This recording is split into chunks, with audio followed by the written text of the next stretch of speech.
there, today I'm going to be talking you through the second stage regulators, all the important components and features that you need to know about before you go buying your own. In getting this right, not only will I save you money, help you look cooler, but you'll get the right equipment for the kind of diving you want to do.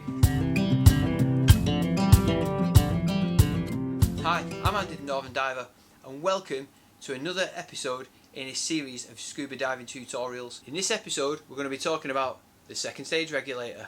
If this is your first time here, then make sure you hit the subscribe button. That way you can easily go back and see through all the playlists and see all the other videos we've put out there. If you hit the little bell button that's just at the side of the subscribe button, that'll give you a notification every time we post a new video. But if you haven't got a YouTube account, you can't do that. So I've posted a link just up here which will help you set up your own account.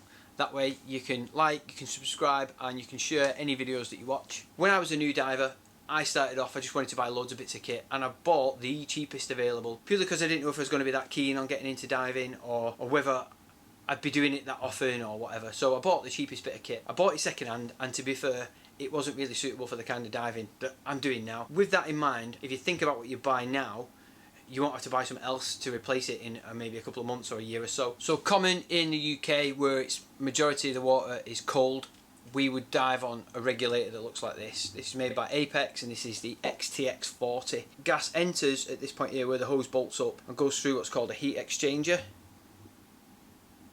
The heat exchanger takes some of the cold out of that air and dissipates it around the surrounding water. Therefore, it reduces the likelihood of a freeze within the regulator, which either renders it useless so you can't use it or causes a free flow. On the front then we have this purge button. It's common on most regulators nowadays that just frees up any water that's gone inside the regulator if you've not had it in your mouth. Then onto the end, Apeks Second Stage has come with a diver controllable Venturi system. This allows the diver to adjust the Venturi assist to either reduce the likelihood of a free flow or increase the ease of breathing. So when you're in the dive, you go to the plus, and when you're swimming on the surface, you have it on the minus. So these regulators also come with a diver control knob.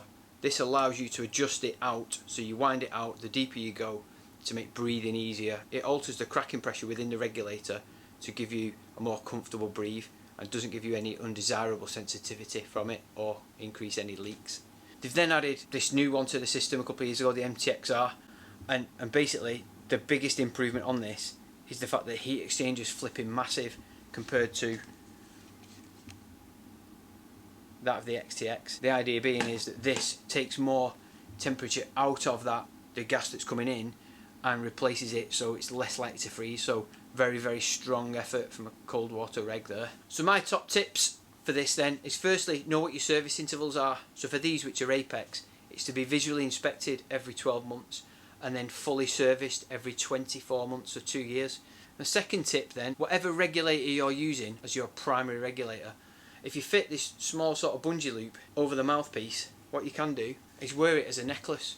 So if somebody hits you in the mouth with one of their fins because they're thick as chuff, it's not too much of a struggle. Now your flapping's just been booted in the face with a fin. Yeah, you can just pick the regulator up and go straight back onto it. So if you do anything different than I do with my regulators, or you've got any different ideas, post them in the comments box at the bottom, let me know. Maybe it'll give me an idea of something I could do different. But anyway, if you like my ideas, give me a thumbs up, I really appreciate that. And make sure you watch the rest of this series so you can catch up on all things scuba. The link is above. Thanks for watching, see you on the next one. See you on Insta.